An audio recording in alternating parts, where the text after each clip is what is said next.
우리가 마태복음을 계속 살펴보다가 지난 2주 동안은 성찬과 부활에 관한 말씀을 함께 상고했습니다. 다시 마태복음으로 돌아가서 오늘 우리가 이 말씀을 살펴볼 텐데요. 새로운 주제가 나옵니다. 선교라고 하는 주제입니다. 마태복음은 살피면 살필수록 그 구조가 치밀합니다. 대표적인 구조 가운데 하나는 이 마태복음 안에는 모세오경처럼 5개의 기둥이 있습니다. 흔히 강화라고 이렇게 표현하는데요. 5개의 강화가 있습니다. 맨 처음에 나오는 강화는 마태복음 5장부터 7장까지 산상수훈이라고 그러죠. 그리스도인은 어떤 존재인가? 그리스도인의 삶은 어떻게 나타나는가? 그리스도인의 존재와 삶에 대해서 필연적인 그리스도인다운 삶이 무엇인가 하는 것을 설명합니다. 두 번째는 마태복음 10장입니다. 선교에 관한 내용을 담고 있습니다. 세 번째는 마태복음 13장이죠. 비유가 7개 나오는데 그 비유는 하나님 나라가 이 세상의 것을 설명하면 무엇과 같은가? 하나님 나라의 특징, 천국에 대해서 설명을 합니다. 네 번째는 마태복음 18장이죠. 공동체. 예수 그리스도께서 이 땅 가운데 출범시키는 공동체는 세상의 기업이나 사회나 공동체와 달리 어떤 특징을 드러내야 되는가? 공동체에 대해서 말씀하죠. 마지막 5번째는 마태복음 24장과 25장인데 종말에 관한 내용입니다. 종말은 어떻게 오며 어떤 특징을 지니는가, 그리스도인은 어떻게 살아야 되는가, 이런 내용들을 담고 있습니다. 그리고 이 모든 이 5개의 강화의 공통점은 끝날 때 예수께서 말씀을 마치시니라. 이런 형태로 공통되게 끝나고 있습니다. 오늘 우리가 마태복음 10장 새로운 주제를 다룬다는 것은 바로 이 선교라고 하는 주제를 다루는 것을 말씀합니다. 근데 우리가 이 선교라는 부분을 다루기 전에 마태복음 9장 35절에서 38절 이 부분을 먼저 살펴봐야 합니다. 이 부분은 마태복음 8장 9장의 내용을 마무리하는 장이면서 마태복음 8장 9장은 어떤 내용이었습니까? 예수님께서 10가지 이적을 통해서 병든 자를 고치시는 내용입니다. 예수님께서 병든 자를 고치신 동기가 무엇인가 하는 것을 정리하면서 설명합니다. 뿐만 아니라 10장에 나오는 선교에 관한 내용을 도입하면서 선교를 하시게 되는 동기가 무엇인가? 9장 35절에서 38절 이 내용은 하나 다리 역할을 하죠. 예수님께 오는 사람들을 치유하시는 그 동기가 무엇인가? 그 동기를 말하고 뿐만 아니라 예수님께서 사람들을 파송해서 선교해서 다른 사람들에게 복음을 증거하시는 그 동기가 무엇인가 하는 것을 보여주는 것입니다. 먼저 우리가 35절 말씀 보겠습니다. 예수께서 모든 도시와 마을에 두루 다니사 그들의 회당에서 뭐 하십니까? 가르치시며 그 다음에 천국 복음을 전파하시며 모든 병과 모든 약한 것을 고치시니라 했습니다. 예수님의 3대 사역이라고 그랬죠. 가르치시고 전파하시고 치유하시는 것입니다. 예수님의 공생애를 정리하면은 이와 같은 3가지 활동이었다. 마태복음은 우리에게 설명하고 있죠. 이 내용은 앞서도 한번 나왔죠. 4장 마지막 부분에 보면 4장 23절에서 예수께서 온 갈릴리에 두루 다니사 그들의 회당에서 가르치시며 천국 복음을 전파하시며 백성 중에 모든 병과 모든 약한 것을 고치시니라고 합니다.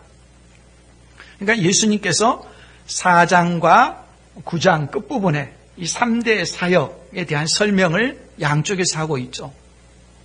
그 사이에 나온 것이 5장부터 7장까지 산상순 가르치신 내용이고, 그 다음에 8장과 9장에 고치시는 치유의 사역이고, 3대 사역 가운데 하나가 남았죠. 전국복음을 전파하시는 것이죠. 전국복음을 전파하는 것은 물론 마태복음 전체가 다 복음을 전파하는 것이고 하나님 나라를 전파하는 것이겠죠. 특별히 10장에서 하나님 나라를 전파하시는데 제자들을 불러서 전파하도록 위임하시는 내용이 나옵니다. 예수님께서 이렇게 선교를 제자들에게 가르치시는 이 내용을 세 가지 핵심으로 말하자면 오늘 말씀의 제목처럼 기도, 부르심, 파송이라고 할 수 있습니다. 예수님이 우리에게 가르쳐 주신 선교는 무엇이냐 이렇게 말할 수도 있고, 또 다른 말로 하면은 기도, 부르심, 파송이라고 할 수도 있습니다. 이 내용을 우리가 한 가지씩 살펴보겠는데요. 먼저 예수님께서 선교에 대해서 말씀하기 전에 가장 근간이 되는 것, 그것은 예수님의 사역의 동기가 되는 것이기도 하는데요. 8장, 9장의 치유 사역과 10장의 선교 사역을 예수님께서 그렇게 행하셨던 동기가 뭐냐, 그리고 그 동기를 가지고 선교를 하고 있느냐, 가장 중요한 출발점입니다. 이 동기가 없을 때는 자신을 살펴봐야 되는 것이죠. 세상에서는 결과가 좋으면 그 하나로서 앞에 있었던 모든 잘못을 다 덮어버리는 경향이 있습니다. 뭐로 가도 서울만 가면 된다고 합니다. 그런 방식에 따르면 수단 방법을 가리지 않는 성과 지상주의에 매몰되기가 쉽죠. 그런 대표적인 것 가운데 하나가 교계 신문이나 잡지나 방송 같은 데 보면 흔히 나오는 것이 치유 집회입니다. 자신들이 그렇게 치유 사역을 하고 있는데 그 모임에 오게 되면 병든 사람이 고침을 받는다, 이렇게 광고를 하는 것입니다. 그 동기에 대해서 우리가 한 번쯤 생각해 보아야 합니다. 거의 틀림없이 다 그런 것이 아닐 수는 있겠지만은 대부분의 경우에 있어서는 그 이적을 행하는 것을 통해서 사람들이 몰리게 하고 그로 인한 어떤 이익을 얻고자 하는 동기가 적지 않을 것입니다. 그것은 예수님께서 공생애를 시작할 때 마귀가 예수님께 와서 시험했던 방식과 유사합니다. 성전 높은 곳에 데리고 가가지고 뛰어내리라고, 그렇게 이적을 행하게 되면은 사람들이 너를 메시아로 떠받들 것이다, 이런 쉬운 길이 있다고 제안을 합니다. 그러나 예수님의 치유사역의 동기는 그와 같은 방식이 아니었습니다. 36절 말씀에 보면 무리를 보시고 불쌍히 여기시니 이는 그들이 목자 없는 양과 같이 고생하며 기진함이라 라고 말씀합니다. 왜 예수님께서는 이 8장과 9장에 10가지의 치유 기적을 보여주셨느냐? 사람들의 형편을 보니까 너무나도 그들이 불쌍했다는 것입니다. 그들을 불쌍히 여기는 마음으로 그들을 고쳐주셨다는 것입니다.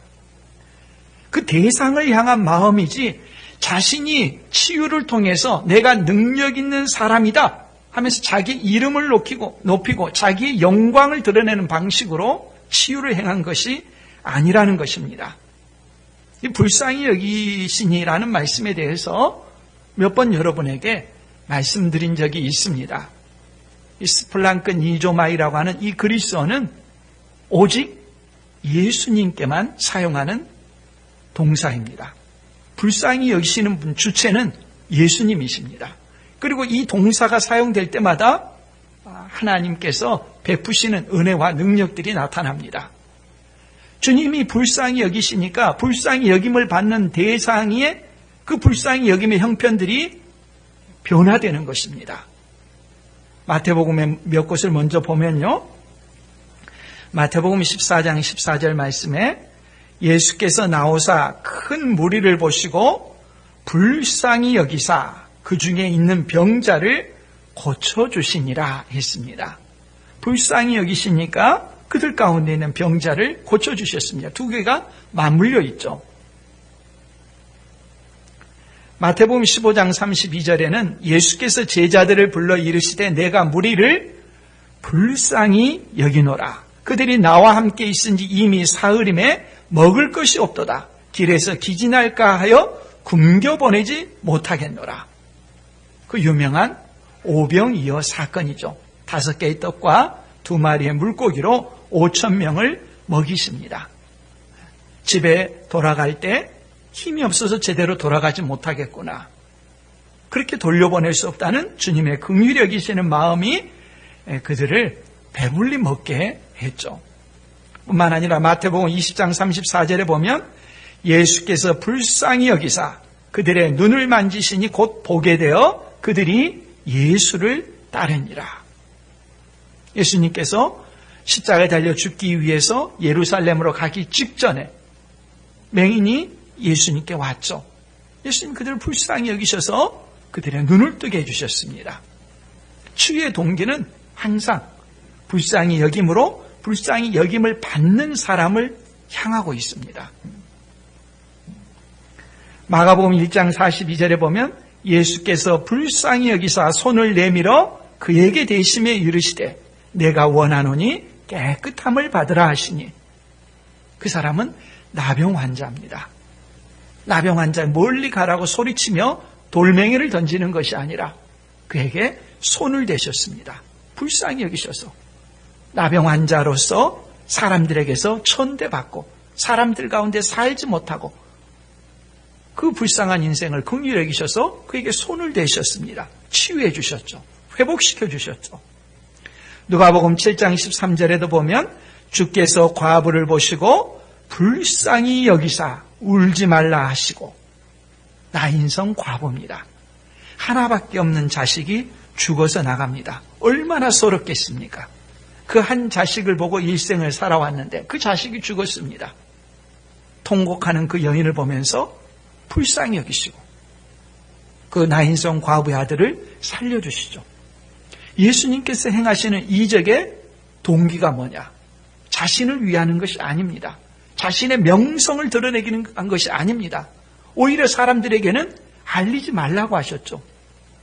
그들을 불쌍히 여기셨습니다. 예수님께서 무리를 보실 때 그들이 목자 없는 양과 같았다고 합니다. 그들을 보시면서 그 무리들을 보시면서 불쌍한 마음이 드셨습니다. 우리 문화권에서는 목자 없는 양이란 표현이 금방 다가오지 않습니다. 양은 성경을 읽어보면 성경에서 맨 처음 등장하는 동물입니다. 창세기 4장에 나오죠. 아벨이 양으로 제물을 바쳤죠. 또 성경에서 가장 많이 사용된 동물의 이름이 또 양입니다. 그래서 저도 양을 좀 알고 싶어서 양을 좀 키워봤으면 좋겠다. 그런 생각도 한 적이 있습니다. 그때 집사람이 집에서 양을 기르고 있는데 왜 그러냐고. 집사람이 양띠거든요. 그하고는 좀 다르긴 하죠. 양은 온순하고 힘이 약하기 때문에 맹수로부터 쉽게 공격을 받았습니다. 양에 관한 사전을 찾아보니까 양은 양들만 있고 약탈자가 없어도 쉽게 어려움에 빠지는 동물이라고 합니다. 처음부터 끝까지 목자가 양을 보살피고 관리해야 한다고 합니다. 먹을 것도 스스로 찾아가지 못하죠. 또 물을 한 번 마시면 9리터 이상을 마신다고 하는데 양 한 마리당 물도 스스로 찾아가지 못한다고 합니다. 생존 능력이 없는 것이죠.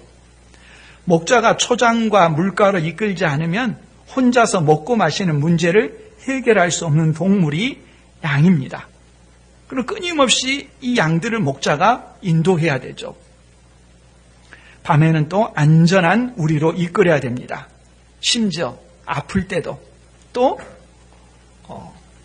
새끼를 낳을 때도 스스로가 해결하지 못하고 목자가 반드시 도와줘야 된다고 합니다. 이 양은 목자 없이는 아무것도 할 수 없는 그런 존재입니다. 예수님께서 사람들을 봤더니 그 무리들이 목자 없는 양과 같았다고 합니다. 목자 없는 양의 형편은 고생하며 기진한 모습이었습니다. 기진한다는 말은 내동댕이 쳐진다는 의미입니다. 사람으로 말하자면 부모 없는 고아, 그것도 한 6살이나 7살 정도 되는 그런 고아와 같은 모습입니다. 부모가 없고 보살펴주는 어른이 없다면 6살, 7살 된 아이들이 어떻게 자랄 수 있겠습니까? 참으로 비참한 모습이겠죠. 예수님 보시기에 사람들의 삶은 그와 같은 모습이었습니다. 다들 성인이고 나름대로 먹고 살 것이 있다고 생각하지만요, 창조주 하나님을 떠나서, 창조주 하나님 아버지를 떠나서 내 힘과 내 능력으로 내 인생을 내가 계획한 대로 살아갈 수 있다고 생각하는 세상의 모든 사람은 다 목자 없는 양과 같습니다. 창조주 하나님 아버지를 떠나서 우리의 힘으로 부요하고 풍요로운 삶을 사는 것은 불가능하기 때문입니다. 원천적으로 불가능하도록 그렇게 지음을 받았습니다. 사람은 창조주 하나님을 의존할 때에야 창조주 하나님으로부터 오는 능력을 힘입어서 살아가도록 원래 그렇게 되어 있습니다. 하나님을 섬기지 않고 내 힘과 능력으로 세상을 살겠노라 하면은 반드시 절망하는 지점이 오게 되어 있습니다. 예수님 앞에 사람들이 바로 그렇게 고생하며 기진하는 모습이었습니다. 하나님 아버지께서 예수 그리스도를 세상에 보내신 것은 우리를 불쌍히 여기셨기 때문입니다. 예수님께서 사람들을 치유하신 동기, 또 선교를 위해서 제자들을 파송하는 동기, 바로 이 불쌍히 여기는 마음이었습니다. 목자 없는 양을 보면서 불쌍히 여기는 마음을 갖는 것이 선교의 동기이고 시작입니다. 선교를 할 때 우리 자신의 마음을 살펴봐야 되죠. 내가 무엇이 있고 능력 있고 당신들보다 더 나아서 무엇을 한다는 것이 아니라 대상을 향해서 긍휼히 여기는 마음, 불쌍히 여기는 마음, 이것이 선교의 출발점이라는 말씀입니다. 37, 8절 말씀에 이에 제자들에게 이르시되 추수할 것은 많되 일꾼이 적으니 그러므로 추수하는 주인에게 청하여 추수할 일꾼들을 보내주소서 하라 하시니라. 그러고 나서 선교의 첫 번째 단계는 기도하는 것입니다. 추수할 때 추수할 일꾼이 없으면 낭패죠. 1년 내내 힘들어 농사를 지었는데 그 결실을 거두지 못한다면 그 모든 수고가 다 헛되지 않겠습니까? 이 문제를 해결할 수 있는 방법은 기도하는 것입니다. 그럼 그 말씀에 대해서 다른 생각을 갖는 분도 있을 것입니다. 무슨 기도하냐? 내가 나가서 하면 되지. 그렇게 되지 않습니다. 사람을 변화시키는 것은요, 결코 사람의 능력으로 되지 않습니다. 부모가 자기 자식을 자기 뜻대로 할 수 있습니까? 안 됩니다. 심지어 자기 자신도 자기 의지로 바뀌어지지 않습니다. 사람을 변화시키는 것은 철저히 하나님의 은혜고 능력입니다. 이것이 무엇보다도 중요한 원리입니다. 추수할 일꾼에게 기도하는 것입니다. 이 첫 단계인 것이죠. 선교의 주체는 하나님이라는 말씀이죠. 하나님께 일꾼을 보내주시기를 기도하는 것입니다. 유대 종교 지도자들은 혹독한 비판이기도 하죠. 그 시대에 많은 종교 지도자들이 있었습니다. 그런 그들이 하나님의 백성들을 잘 돌보고 있지 못하고 있다는 준엄한 말씀이죠. 만일에 유대 종교 지도자들이 하나님의 백성들을 잘 돌보고 있고 그 양들에게 꼴을 풍성히 먹여주고 마실 물을 풍요롭게 공급해서 건강하게 양들이 살아가고 있다면 그들을 보시면서 목자 없는 양이라고 예수님께서 말씀하지 않았겠죠. 수많은 종교 지도자들이 있었지만은 그들은 자기의 배를 배불리게 하는 사람이었지 양들을 풍요롭게 하는 사람이 아니었다는 그런 말씀이죠. 그래서 하나님 아버지께 기도해서 목자를 보내주시도록 그렇게 기도하라고 하십니다. 이렇게 제일 첫 번째 단계가 이 모든 선교의 주도권은 하나님 아버지께 있음을 인정하고 고백하고 기도하라고 하신 다음에 두 번째 단계가 뭐냐? 두 번째 단계가 첫 번째가 기도고 두 번째는 제목에서 부르심이라고 했습니다.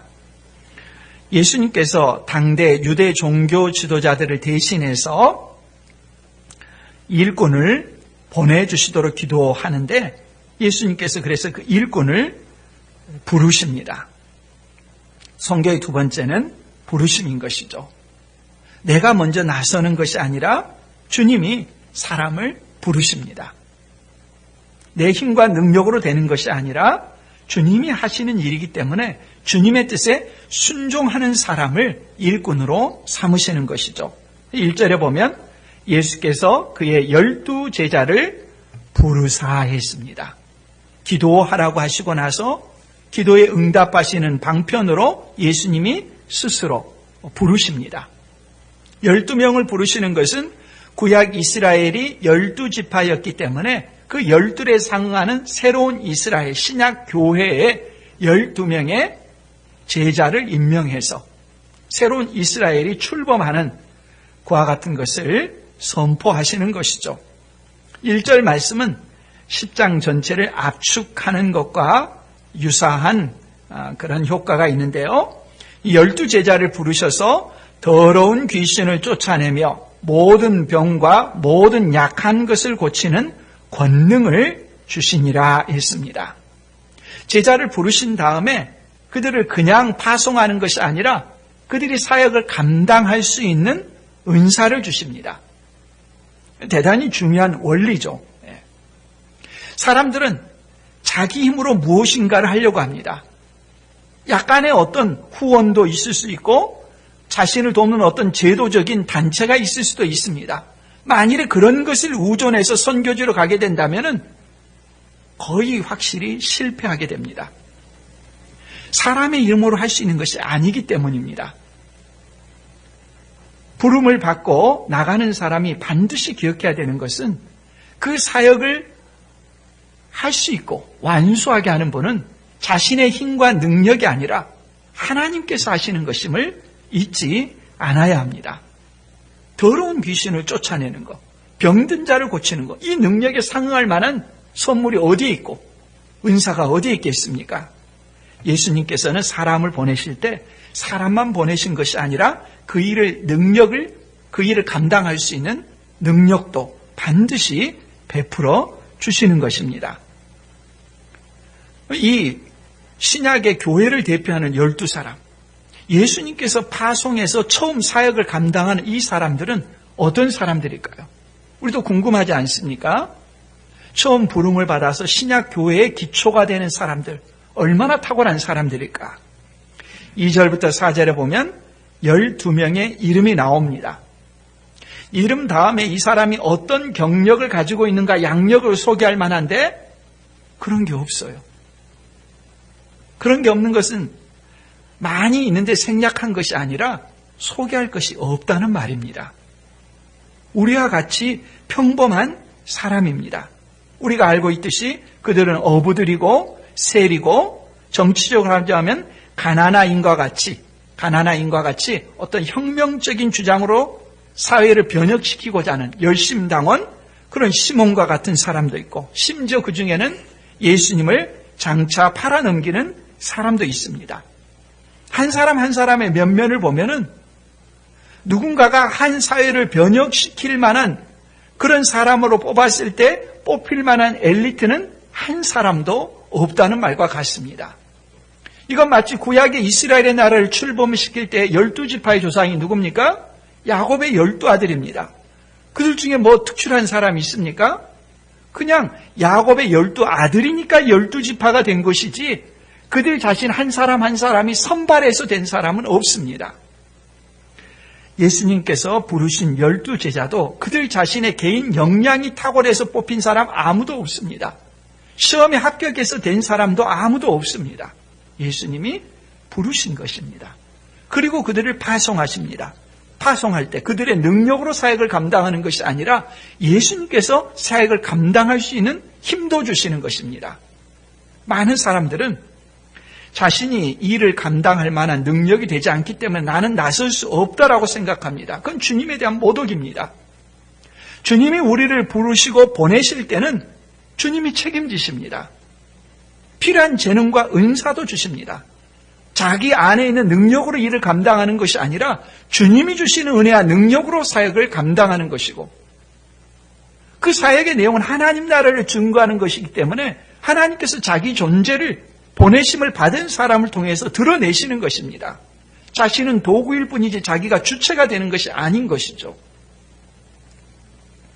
그러므로 능력이 없고 자질이 없어서 부르심에 응하지 못한다는 것은 핑계에 불과합니다. 오늘 우리가 예수님의 부르심을 받았습니까? 우리의 능력이나 경력이나 재능 때문에 부르심을 받은 사람은 아무도 없습니다. 하나님께서 우리를 부르셨습니다. 부르시고 나서 삶의 자리에 우리를 보내신 것과 같습니다. 내 자신의 능력으로 예수님을 드러내는 것이 아니라 우리 자신은 단지 도구로서 예수님을 증거하는 사람이 되는 것입니다. 그렇게 예수님께서 우리를 보내셨다는 마음으로 살아갈 때 그 삶의 자리에 우리에게 필요한 재능과 은사를 주셔서 우리의 이웃을 섬기게 하시고 우리의 이웃의 삶 가운데 주님의 능력이 전달되게 하십니다. 이것이 주님께서 우리를 선교지로 보내시는 두 번째 부르심의 원리인 것이죠. 이 기도와 부르심에 이어서 세 번째는 파송입니다. 예수님께서 제자들을 부르시고 나서 제자들에게 가라라고 하십니다.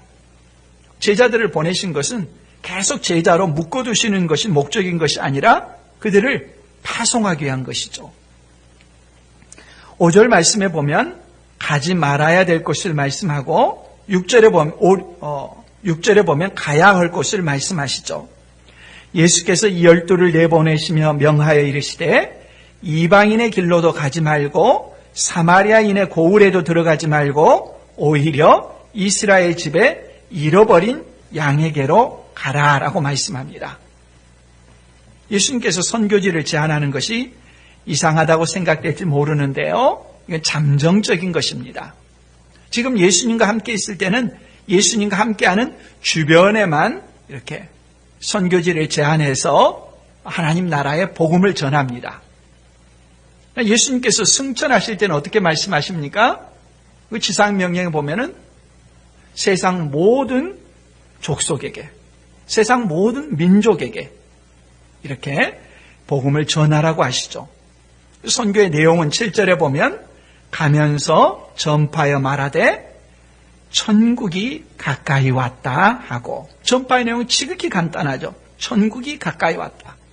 가끔 길에 다니면서 보면은 사람들이 간단한 편말을 써서 차에나 또는 편말을 들고 다니죠. 예수 천당과 비슷합니다. 세례 요한도 예수님도 회개하라 천국이 가까이 왔느니라 전파하셨는데 동일한 내용입니다. 하나님 나라가 무엇인가 하는 것은 여러 번에 걸쳐서 말씀드렸고 나중에 비유를 통해서 13장에서 우리가 자세히 살펴볼 것입니다. 하나님 나라, 천국은 한마디로 말하면 하나님께서 왕으로서 우리를 다스리신다는 것입니다. 내 생각의 지배를 받지 않고 세상의 가치관의 지배를 받지 않고 하나님께서 다스리는 대로 내가 다스림을 받고 살아가는 것이 하나님 나라의 삶이죠. 예수님의 3대 사역 가운데 이 10장 1절에 보면은 치유의 사역, 고치는 그 능력을 주셨지 않습니까? 또 10장 전체는 전파의 사역, 천국 복음을 전파하는 것, 이 위임하셨는데 가르치는 사역은 나오지 않습니다. 제자들을 파송해 보내면서 치유하라고 하셨습니다. 전파하라고 하셨습니다. 가르치라는 말은 아직 하지 않습니다. 가르치라는 말은 언제 나올까요? 역시 지상명령에 나옵니다. 마태복음 28장 19, 20절 말씀에 보면요. 그러므로 너희는 가서 모든 민족을 제자로 삼아 아버지, 아들과 성령의 이름으로 세례를 베풀고 내가 너희에게 분부한 모든 것을 그 다음에 가르쳐 지키게 하라. 가르치라는 명령은 맨 나중에 나옵니다. 아마 지금은 제자들이 가르칠 역량이 되지 않았을 것입니다. 하나님 나라를 전파는 하지만 아직은 가르치지 않습니다. 10장에서 선교의 장소가 이스라엘로 한정되지만 28장에서 세상 모든 민족으로 넓혀지듯이 10장에서는 3대 사역 가운데 치유와 전파의 사역만을 하고 있지만 28장에 가면 가르치라고 하십니다. 가르치는 것은 그 목적이 뭘까요? 가르치는 것은 제자로 삼는 것입니다. 천국 복음을 전파한 다음에 그 전파함을 받은 사람이 한번 듣고 마는 것이 아니라 계속해서 가르침을 받아서 변화되는 목적과 방향이 있습니다. 그리스도의 제자가 되는 것입니다. 이 부분이 중요하죠. 선교학 교과서에 보면 선교를 이렇게 정의했습니다. 지리적, 정치적, 문화적 경계를 넘어서 하나님을 알지 못하는 사람들에게 복음을 선포하여 제자화하는 것이다. 제자화하는 것을 목표로 삼았습니다. 제자가 된다는 건 뭘까요? 단지 교회를 다니는 것이 아니라요. 단지 주일에 와서 예배를 드리고 가는 것을 정도를 말하는 것이 아니라요. 복음을 전하는 것은 그 복음 전도를 통해서 그 사람에게 이루고자 하는 목표와 방향이 있습니다. 그것은 그리스도의 제자가 된다는 것입니다. 제자가 된다는 것은 뭡니까? 제자는 그 스승을 그대로 닮은 사람이 제자입니다. 스승은 누굽니까? 예수 그리스도밖에 없습니다. 모든 성도의 목적, 방향은 뭐냐? 예수님을 닮는 것입니다. 예수님이 행하시듯이 행하는 사람이 되는 것이고 예수님의 말씀하듯이 말씀하는 사람이 되는 것이고 예수님이 가는 곳으로 나도 가는 사람이 되는 것이 예수님의 제자가 되는 것입니다. 이것이 인생의 목표고 방향이 되는 삶, 이 제자가 되는 사람이죠. 그런데 처음 사람들이 복음을 들었을 때요, 이 복음을 듣게 되면, 이 복음을 받아들이고자 하게 되면 반드시 그 사람 안에 충돌이 일어납니다. 무슨 충돌인가? 사람마다 자기가 살아가는 인생의 지도가 있습니다. 이걸 세계관이라고 합니다. 자기가 어떤 목적지를 찾아가고자 할 땐 그 목적지를 가는 길, 지도가 있지 않습니까? 마음속에 인생의 행복, 인생의 성공이라고 생각하는 그 마음의 지도가 있습니다. 나는 몇 살에 무엇을 해야 되겠다, 어떤 대학에 가야겠다, 어떤 직업을 가져야겠다, 내가 어떤 경제적으로 어떤 삶을 살아야겠다, 뭐 나름대로 생각하는 어떤 인생의 지도가 있습니다. 그 인생의 지도를 이끌어서 세계관이라고 하는데 사람마다 다 이런 인생의 세계관이 있습니다. 이 세상을 살아가면서 부모로부터서 주변의 친구들로부터 자기가 읽은 책으로부터서 끊임없이 듣는 세상의 어떤 뉴스나 매스컴을 통해서 자기 이런 세계관이 형성되어 있습니다. 그런데 이런 세계관에 대해서 핵폭탄처럼 던져지는 것이 천국 복음입니다. 이 세상의 질서 속에서 내가 성공한 인생을 살아야겠다. 내가 살아가는 어떤 성공이란 이미지에 대해서 하나님 나라의 복음이 던져지면서 하나님께서 내 인생을 다스리고 하나님께서 내 인생의 구세주이고 내가 하나님의 말씀대로 순종하는 것이 인생의 행복이라고 던져지는 이 충격적인 메시지가 있습니다. 이 두 가지가 충돌을 일으킵니다. 이 세계관이 변혁되는 것, 이것이 제자가 되는 것입니다. 내가 가지고 있는 세상의 가치관을 그대로 지닌 채 교회를 왔다 갔다 하는 것이 제자가 되는 것이 아닙니다. 그리스도의 제자가 된다는 것은 내가 완전히 뒤엎어지는 것입니다. 내 인생의 삶의 방향이 뒤엎어지는 것입니다. 내 삶의 성공이라는 것은 내가 그린 인생의 지도대로 가는 것이 아니라 주님이 내 인생을 이끌어가고 나는 하나님의 영광을 위한 삶이 되겠노라고 내 인생의 키를, 운전대로 주님께 맡기는 것입니다. 그 사람이 제자인 것이죠. 선교의 목적과 방향은 한 사람 한 사람을 제자 삼는 것입니다. 하루아침에 되는 것이 아니죠. 처음에 충격을 받지만 이 충격이 삶 가운데 구체적으로 이루어지기까지는 오랜 시간이 걸립니다. 그것을 가르쳐 제자가 되게 하는 것입니다. 평생에 걸리는 일인 것이죠. 이 제자들을 부르시고 나서 제자들에게 가라고 하면서 특이한 명령을 하십니다. 가려고 하는데 잠시 제자들은 기대할 때 가서 사역할 수 있도록 풍성한 자금을 대주시려고 하나 보다, 이런 기대를 할지 모르겠습니다. 9절 10절 말씀, 너희 전대에 금이나 은이나 동을 가지지 말고 여행을 위하여 배낭이나 두벌 옷이나 신이나 지팡이를 가지지 말라. 뭘 넉넉하게 챙겨주시려는 게 아니라 아무것도 가지고 가지 말라는 겁니다. 왜 그렇습니까? 이는 일꾼이 자기의 먹을 것 받는 것이 마땅함이라. 이 말씀 무슨 말입니까? 너희가 가면은 너희는 일꾼이다. 내가 보내는 일꾼이다. 내가 책임져 준다. 말씀인 것이죠. 이 말씀을 문자적으로 전대나 배낭이나 두보롯이나 신이나 지팡이만 가지고 있지 않으면 된다, 그런 의미가 아니죠. 또 그런 걸 가지고 갔다고 해서 그것이 문제가 되는 것도 아니죠. 여기서 말씀하는 요지는 제자들을 파송하시면서 이 제자들의 삶을 주님이 책임지신다는 약속의 말씀입니다. 선교하는 사람에게는 이것이 얼마나 큰 두려움이 되겠습니까? 낯선 문화에 가가지고 하는데 그거에서 언어도 다른 사람들 사이에서 자기가 무슨 직장을 얻을 수가 있겠습니까? 쫓겨나기 쉽겠죠. 내가 이렇게 혈혈 단신으로 가는데, 또는 가족과 함께 가는데 이 사람들을 먹여 살리지 못하게 된다면 내가 어떻게 할까? 생계의 두려움이 얼마나 크겠습니까? 주님이 말씀하는 것이죠. 염려 말라. 기도하고 파송받고 가는 너희들을 내가 책임져 주겠다는 약속의 말씀이죠. 복음의 사신으로 가서 거주하기 합당한 곳을 찾고 또 그 집에 머물라고 말씀합니다. 머물고 나서는 그 집보다도 더 좋은 집에서 조건을 제시하면서, 그 집에 있으면 불편하니까 우리 집으로 와라. 우리 집 오면은 더 맛있는 거 주고 더 편하게 쉴 수 있다. 우리 집으로 와라.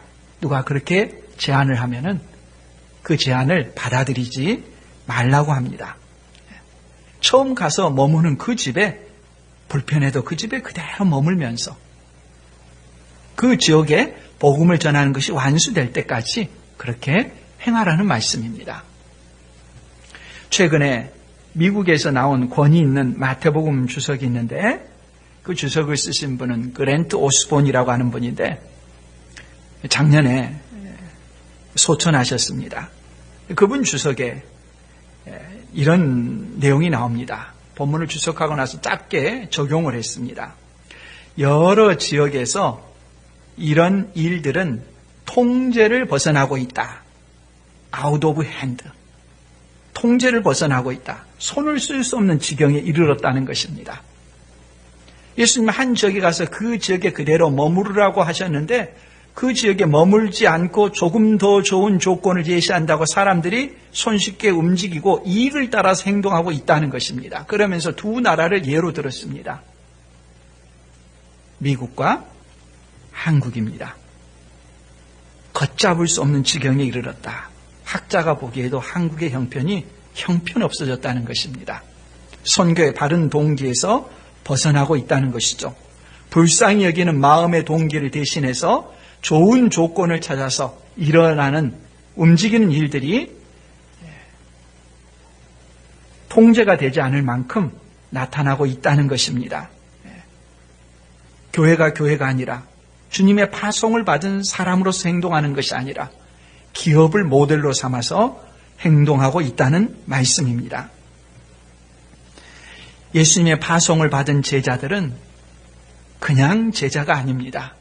그들이 가서 평안을 전하면은 그 평안을 받는 집이 합당할 때 그 평안이 그대로 그 가정에 임합니다. 그러나 그 집이 합당하지 않으면은 평안이 임하지 않고 오히려 평안을 비는 제자에게 돌아온다고 하십니다. 복음을 거절하면 그 집을 나와서 발에 먼지를 털어버리라고 합니다. 15절 말씀에 보면 내가 진실로 너희에게 이르노니 심판날에 소돔과 고모라 땅이 그 성보다 견디기 쉬우리라. 단지 한 사람이 들어왔다 나가는 것이 아니라 하나님께서 그 집을 방문하시고 그 집에 심판이 임하도록 조치를 취하시는 것과 같다는 엄청난 권세를 부여하시는 것입니다. 마치 법정에서 법관이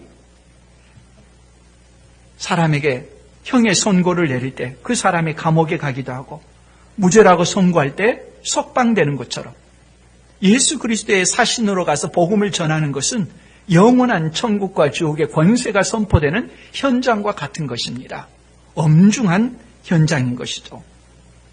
마지막으로 우리가 선교와 관련해서 한국적인 사회에서 좀 더 생각해 봐야 되는 내용이 있습니다. 이 선교의 개념과 관련된 것인데요.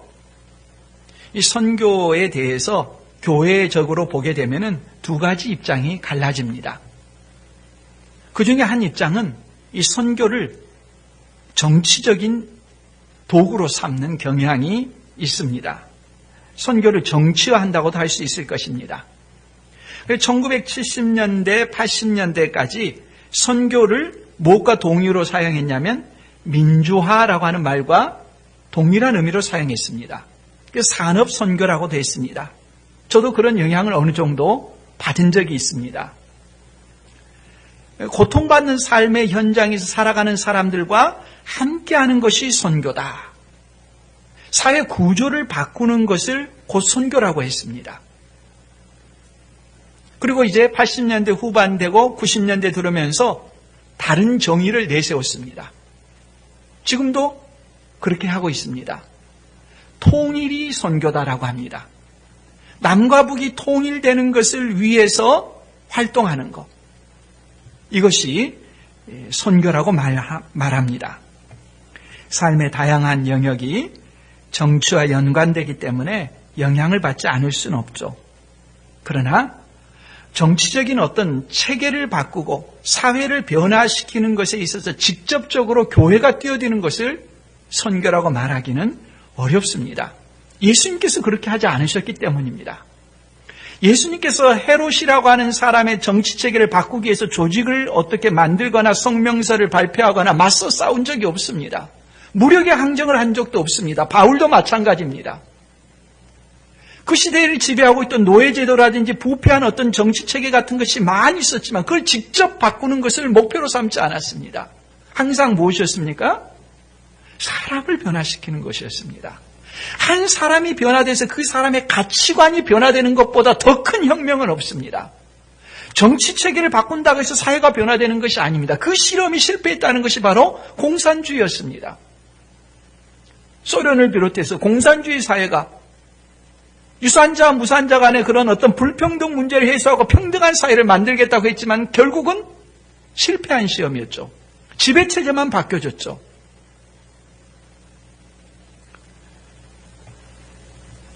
또한 선교를 사람들이 당면한 문제나 필요의 해결로 축소시키지 않아야 합니다. 그런 것들 물론 필요합니다. 우리 교회도 북한 선교를 하지 않습니까? 나라에서 북한에 대해서 민간인이 돕는 것도 전혀 하지 못하도록 금지한 적도 있었습니다. 우리 교회는 그때도 했습니다. 오히려 힘들 때 더 많이 했습니다. 그리고 선교단체에 제가 전화를 걸었습니다. 똑똑히 말하는데 우리가 이렇게 북한 선교를 위해서 돕는 것이 반드시 전달돼야 됩니다. 전달되고 있다는 아무런 공문도 없고 활동한 내역도 없는데 어떻게 된 것입니까? 설명해 주십시오. 제가 전화를 걸어서 말했습니다. 그래서 그분이 담당자를 이렇게 연결해 가지고 담당자하고 통화를 하고 저희 교회에 와서 설명까지 하겠다고 하는데 그렇게까지 하실 필요는 없습니다. 그러나 분명히 이 내용들이 전달돼야 됩니다. 북한에 고통받는 사람들, 특별히 우리가 고아원들 1:1 연계해서 돕고 있는데 그 사람들 도움이 갈 수 있도록 행하셔야 됩니다. 요청했습니다. 또 얼마 전에는 그 고아원에 추운 겨울을 신발 없이 나는 아이들을 위해서 털 장화 같은 것들 우리가 그들을 위해서 보내주기도 했습니다. 이런 것들은 꼭 있어야 되죠. 해야 되는 일이죠. 그러나 필요 해결에만 머물러서는 안 됩니다. 함께 가야 되는 것이지. 우리나라 선교가 다른 나라 선교와 달랐던 점이 있습니다. 다른 여러 나라들은 선교를 했지만은 선교 받고서 성장한 나라가 없는데 한국만 유난히 성장을 했습니다. 교회가. 다른 나라와 차이점이 어디냐? 무엇냐? 다른 나라는 제국주의 세력이 들어가 가지고 나라를 수탈하고 자원을 약탈해 가면서 동시에 함께 간 사람들이 선교사였습니다. 그러니까 나라와 선교사를 사람들이 동일시했습니다. 그 나라가 미우니까 그 나라에서 온 복음조차도 다 팽개쳐 버렸습니다. 그러나 우리나라는 어떻습니까? 일본이 와서 식민지 수탈을 하는데 일본이 선교를 한 것이 아니었습니다.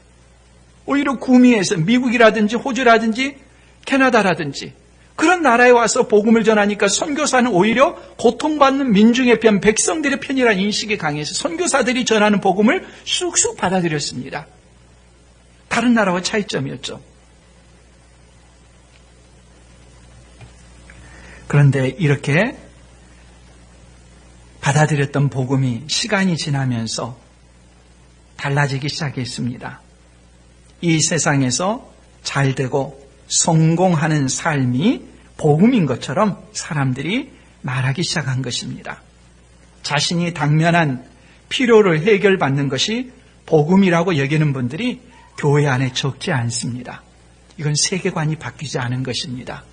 이건 세상의 세계관이고 세상의 가치관입니다. 선교는 세계관의 충돌이 필연적입니다. 사람은 작은 습관도 바꾸기 힘듭니다. 몸에 익숙해진 것들을 고생하면서 바꾸지 않으려고 합니다. 만일 어떤 사람이 몸에 배어있는 익숙한 습관을 바꾸게 되었다면 그것은 바꾸지 않을 경우 그 대가가 가혹할 정도로 치명적이기 때문에 바꾼 것입니다. 늘 담배를 피던 사람이 어느 날 갑자기 끊었다. 아마 병원에 가서 폐암 진단을 받았기 때문일 가능성이 큽니다. 그래도 피는 사람들이 적지 않습니다. 그만큼 사람은 변하기 힘든 존재입니다. 선교는 세계관의 충돌입니다. 예수 그리스도의 복음, 천국의 복음이 그 사람에게 전달되게 되면은 이전의 삶에 대해서 그 가치관에 대해서 송두리째 바꾸는 이런 변화가 일어나게 되어 있습니다. 처음에 그 충돌은 별로 다가오지 않은 것 같습니다. 그런데 성령께서 그 사람 안에 들어가게 되면은, 계시게 되면 그 사람이 생각하고 말하는 것마다 다 걸림이 됩니다. 마음속에 성령께서 생각하게 하시기 때문에요. 너 그대로 이렇게 살아갈래? 너 그런 식으로 계속 살아갈래? 이전에는 아무것도 자기에게 그런 장애가 되지 않던 것들이 그렇게 할 수 없도록 만들어 버리십니다. 이 싸움이 계속 일어나는 것입니다. 이 세계관의 변화를 통해서 예수님을 닮은 제자로 되어가는 것입니다. 그런데 이 세상에서의 성공, 다른 사람과 똑같이 하나도 차이가 나지 않는 그 모습 그대로 살아가고 있으면서 자신이 예수 그리스도를 믿는 사람이라고 생각한다면 이건 엄청난 착각입니다. 복음에 대한 모독입니다. 이런 사람들이 교회 가운데 가득하게 되니까 세상에 조롱을 받고 있습니다. 참된 선교는 예수 그리스도를 닮는 제자를 만들어내는 것입니다. 우리가 제자가 되는 것이고 제자 삼는 것입니다. 참된 복음의 전파와 복음의 받아들임을 통해서 이와 같은 선교의 역사가 나타나는 우리 모두가 될 수 있기를 바랍니다.